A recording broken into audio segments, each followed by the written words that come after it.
పితా పుత్ర పవిత్రాత్మ నామమున ఆమేన్.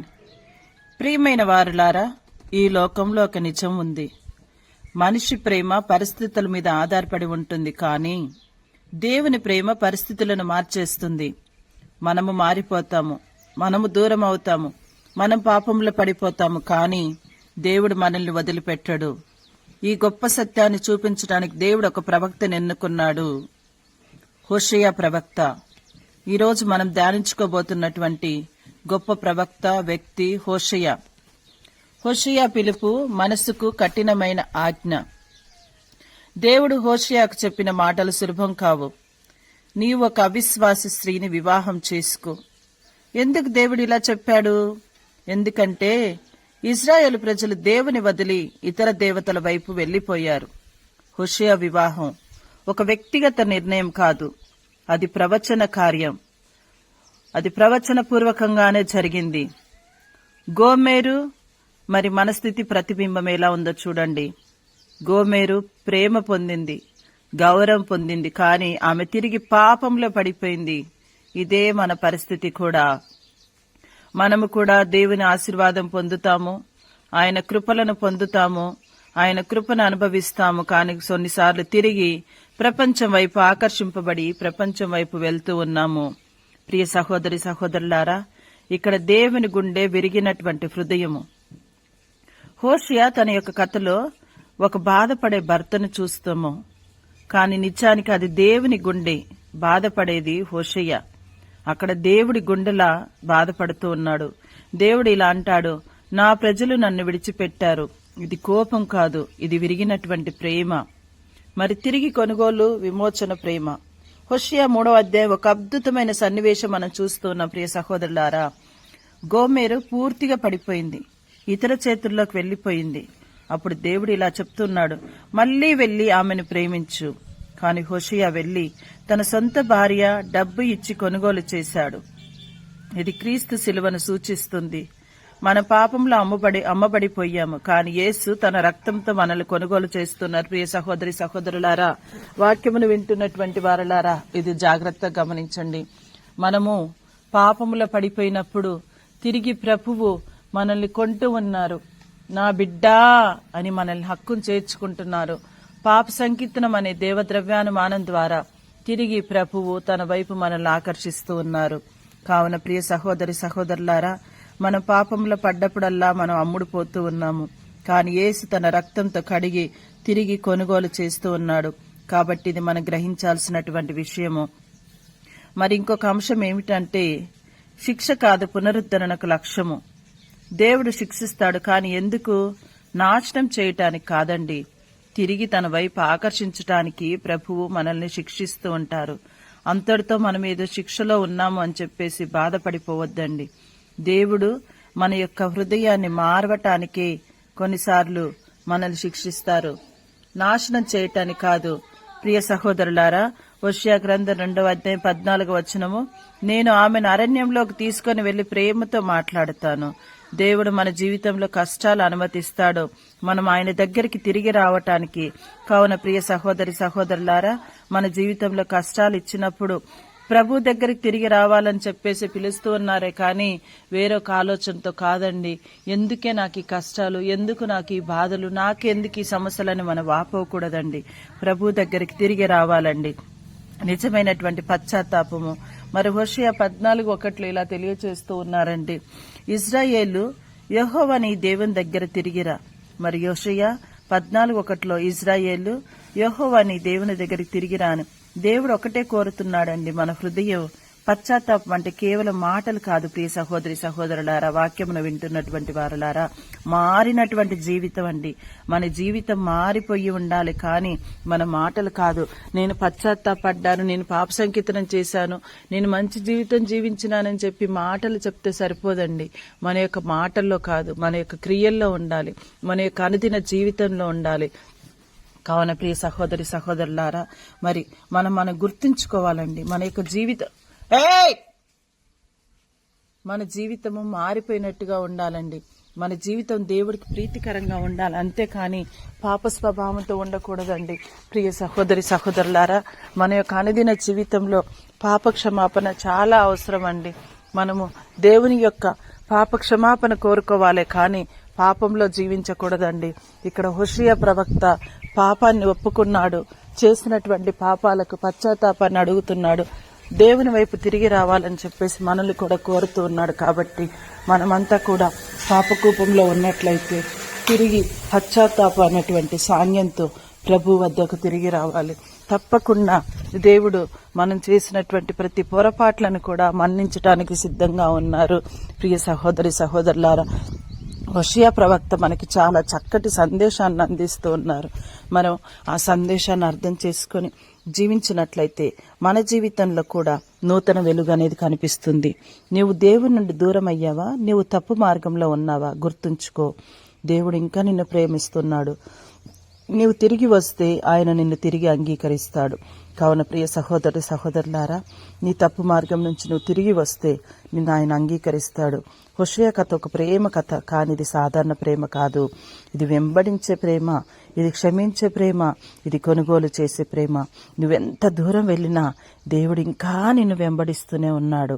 మరి ఎన్నిసార్లు నువ్వు దూరమైనా నిన్ను వదిలిపెట్టాడు. నీ ప్రేమను అర్థం చేసుకున్న హృదయం దేవుడిది. కావున నిజంగా నువ్వు దేవుని అనుసరిస్తే నీ హృదయాన్ని దేవునికి ఇవ్వు. నువ్వు దేవుని వదిలినా దేవుడు నిన్ను వదలడు. పాపం అమ్ముతుంది, కానీ యేసు కొనుగోలు చేస్తాడు. హోషేయ కథ కాదు, అది నీ కథ. కావున ప్రియ సహోదరి సహోదరులారా, మరి నీ అనుదిన జీవితంలో ఎలా జీవిస్తున్నా ఒక్కసారి పరిశీలించుకోవాలి. నువ్వెంత దూరం వెళ్తున్నా, నువ్వెంత తప్పు చేసినా దేవుని ప్రేమ నిన్ను వెంబడిస్తూనే ఉంది. ఆయన నిన్ను తిరిగి తన వాడిగా చేసుకుంటూనే ఉన్నాడు. కావున ప్రియ సహోదరి సహోదరులారా, దేవుని ప్రేమ నిరాపాది కాదు. మనం తప్పిపోయినా ఆయన వెంబడిస్తాడు. ఆయనకు మన హృదయం ముఖ్యం. మన జీవితంలో జరిగే కష్టాలు, మనల్ని దేవుని దగ్గర తీసుకుని వచ్చే మార్గాలు. దేవుడు నీ తప్పులను చూసి తక్షణమే నిన్ను త్రోసివేయడు. ఆయన ఎదురు చూస్తాడు, నువ్వు తిరిగి రావాలని కోరుకుంటాడు. దేవుడు నీ ఎడల కోపంగా ఉండడానికి కారణం ఉంది. ఎందుకంటే నీ హృదయము కరుణ లేదు, నీ హృదయం కఠినత్వంతో ఉంది. కాబట్టి హోషేయ గ్రంథం 6వ వచనంలో తెలియజేస్తున్నట్టుగా, నేను బలిని కాక కరుణను కోరుకుంటున్నానని. మరి కరుణ కలిగినటువంటి హృదయాన్ని ఆయన కోరుకుంటున్నారు. ప్రియ సహోదరి సహోదరులారా, హోషేయ 3:1, దేవుడు తన ప్రజలను ప్రేమిస్తూ ఉన్నారు. మరి ఎంత అదృష్టం కదా. మనం దేవుల్ని వదిలినా కూడా మరి ఆయన మనల్ని వదిలిపెట్టాడు. ఇది ఎంత గొప్ప సందేశం కదా ప్రియ సహోదరి సహోదరులారా. మరి గోమెరు తనను హోషేయను వదిలిపెట్టి వెళ్ళినా కూడా తన భార్యను తిరిగి కొనుగోలు చేసుకున్నాడు. మరి ప్రియ సహోదరి సహోదరులారా, మరి మన జీవితంలో ఎంత గొప్ప ప్రేమ దేవుడు అందిస్తూ ఉన్నాడు. ఒక్కసారి ఊహించుకోండి, అసలు మనం దేవుని ప్రేమను ఎంత అర్థం చేసుకుంటున్నాం, ఎలా జీవిస్తూ ఉన్నాము, మన జీవితం ఎలా ఉంది. మరొక్కసారి ఆలోచించుకుంటే మనకి భయం వేస్తూ ఉంది. అసలు మనం చేసే పొరపాట్లు ఇంత ఘోరంగా ఉన్నాయా, మన తప్పులు ఇలా ఉన్నాయా, దేవుడు ఇంత ప్రేమ చూపిస్తూ ఉన్నాడా అని చెప్పి. కావున ప్రియ సహోదరులారా, మరి కొన్ని ప్రేమలు మాటల్లోనే ఉంటాయండి, కొన్ని ప్రేమలు కార్యాల్లో ఉంటాయి. కానీ హోషేయ జీవితము మాటల్లో కాదు, బాధల్లో వ్యక్తమైనటువంటి ప్రేమలు చూపిస్తున్నాడు. హోషేయ కాలం ఏంటిదంటే, ఇజ్రాయేల్ దేశం బాహ్యంగా బలంగా ఉంది, మరి కానీ లోపల ఆధ్యాత్మికంగా పూర్తిగా పతనమైంది. విగ్రహారాధన పెరిగింది, దేవుని మర్చిపోయారు, పాప జీవనంలో సాధారణమైంది. హోషేయ కాలంలో మరి ఇజ్రాయేల్ ప్రజలందరూ కూడా ఈ పరిస్థితిలో దేవుడు హోషేయను లేపాడు. మరి మిగతా ప్రవక్తల మాటలతో బోధించారు, కానీ హోషేయ తన జీవితంతో బోధించాడండి. గమనించండి ప్రియ సహోదరి సహోదరులారా, మిగతా ప్రవక్తలందరేమో తమ యొక్క మాటలతో బోధించారు, కానీ హోషేయ తన యొక్క జీవితంతో బోధించాడండి. అతని వివాహము, అతని బాధ, అతని క్షమ అన్నీ కూడా ఒక సందేశాన్ని అందిస్తూనే ఉండండి. హోషేయ పిల్లల పేర్లు కూడా సాధారణం కాదండి. ఇజ్రాయేలు, తీర్పుకు సూచన, లో రుహమ, దయలేని, దేవుని కృప తగ్గిపోవటము, లో రుహమ, లో అమ్మి, నా ప్రజలు కాదు, లో అమ్మి, నా ప్రజలు కాదు అంటే దేవునితో సంబంధం విరగటం. కానీ తర్వాత దేవుడు మాట మార్చాడు, మీరు మళ్ళీ నా ప్రజలు అవుతారని. ఇది కట్టిన తర్వాత కరుణ. ప్రియ సహోదరులారా, ఇక్కడ హోషేయ పిల్లల పేరు ఇజ్రాయేలు, లో రుహమ, లో అమ్మి. చూడండి ఎంత పేర్లు ఎలా ఉన్నాయో. అంటే తీర్పు సూచన దయలేని నా ప్రజలు కాదు అని. కానీ దేవుని ప్రేమ కోపంలో కూడా కరుణ చూపించిందండి. హోషేయ పుస్తకంలో ఒకవైపు తీర్పు ఉంది, మరోవైపు ప్రేమ ఉందండి. దేవుడు ఇలా అంటున్నాడు, నేను నిన్ను ఎలా విడిచిపెట్టగలనని హోషేయతో. ఇది కోపం కాదు, ఇది తండ్రి ప్రేమ, తండ్రి హృదయము. మరి అరణ్యము పునరుద్ధరణ స్థలము. హోషేయ 2:14 దేవుడు చెప్తాడు, నేను ఆమెను అరణ్యంలోకి తీసుకెళ్తాను. అరణ్యం అంటే ఒంటరితనం, కష్టం. కానీ దేవుని దృష్టిలో అది పునరుద్ధరణ స్థలం. దేవుడు నిన్ను ఒంటరిగా ఉంచినప్పుడు అది నిన్ను వదిలేశాడని కాదు, నిన్ను దగ్గరికి తీసుకోవటానికే. ప్రియ సహోదరి సహోదరులారా, హోషేయ గొమొర్రాను తిరిగి స్వీకరించాడు. ఇది సులభం కాదు. నిజమైన ప్రేమ బాధపడుతుంది, క్షమిస్తుంది, తిరిగి స్వీకరిస్తుంది. ఇదే దేవుని ప్రేమ. మరి హోషేయ అందించే సందేశం మనకు, నువ్వు పాపంలో ఉన్నావా, నువ్వు దేవుని వదిలేసావా అని హోషేయ ఏం చెప్తున్నాడంటే, ఆలస్యం కాలేదు, తిరిగిరా. దేవుడు ఇంకా ఎదురు చూస్తూనే ఉన్నాడు.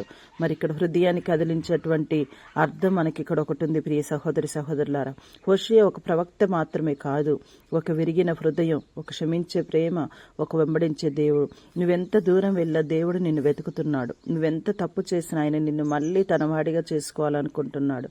కావున ప్రియ సహోదరి సహోదరులారా, ప్రభువా, నేను నా జీవితంలో కొన్నిసార్లు గొమొర్రాలా జీవించాను, నిన్ను వదిలి వెళ్ళిపోయాను. కానీ నువ్వు హోషేయలా నన్ను వెతుకుతూ ఉన్నావు. ఈరోజు నేను తిరిగి వస్తున్నాను, నన్ను స్వీకరించు ప్రభువా, నా జీవితాన్ని మార్చు ప్రభువా. ప్రియ సహోదరులారా, హోషేయ కథ కాదు ఇది, అది దేవుడు మరియు మన మధ్యలో ఉన్నటువంటి ప్రేమ కథ. మరి నీవు దూరమైన దేవుడు దగ్గర అవుతాడు. పాపం నీకు వదిలేస్తున్నా కానీ దేవుని ప్రేమ నిన్ను వెంబడిస్తుంది. కావున ప్రియ సహోదరి సహోదరులారా, మరి హోషేయ గురించి ఇంతగా వింటున్నటువంటి మనము, తపస్సు కాలంలో ఉన్నటువంటి మనము ఎంత పాప క్షమాపణ పొందుకోవాలి, ఎంత మారు మనసు పొందుకోవాలి ఒక్కసారి ఆలోచించండి. దేవుని వైపుకు తిరిగి వద్దాము. మనం చేసినటువంటి ప్రతి చిన్న పొరపాటును కూడా మన్నించమని అడుగుదాము. ఎవరైనా నిన్ను మోసం చేస్తే, ఎవరైనా నిన్ను వదిలి వెళ్తే నువ్వేం చేస్తావు? కోప్పడతావు, దూరం చేస్తావు, మళ్ళీ నమ్మవు. కానీ దేవుడు అలా కాదు, నిన్ను వదిలిన ఆయన వెంబడిస్తాడు. మనం చాలాసార్లు దేవుని కోపం గురించి మాట్లాడతాం, కానీ హోషేయ పుస్తకంలో మనం ఒక బాధపడే దేవుణ్ణి చూస్తున్నాం. దేవుడు ఇలా అంటాడు, నా ప్రజలు నన్ను విడిచిపెట్టారు. ఇది తీర్పు కాదు, ఇది ఒక తండ్రి కన్నీళ్లు. మరి గోమెరు బయట జీవితం మంచిగా అనిపించింది, కానీ అది ఆమెను నాశనం చేసింది. మొదట ఆనందంగా కనిపిస్తుంది.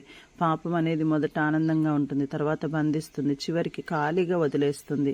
కావున ప్రియ సహోదరులారా, పాపం ఎప్పుడు ఎక్కువ ఇస్తానని చెప్తుంది, కానీ అన్నీ తీసుకొని పోతుంది. రండి, యెహోవా దగ్గరికి తిరిగాడండి. హోషేయ 6:1 దేవుడు ఇలా అనటం లేదు, నువ్వు తప్పు చేసావు దూరంగా ఉన్న అనటం లేదు. ఆయన ఇలా అంటున్నాడు, తిరిగిరా, నేను నిన్ను స్వీకరిస్తాను అంటున్నాడు. కావున ప్రియ సహోదరి సహోదరులారా, గొమొర్రా తిరిగి రావటానికి అర్హత ఉందా? లేదు. కానీ హోషేయ ఆమెను స్వీకరించాడు.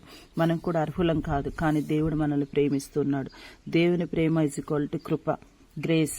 దేవుని ప్రేమ = కృప.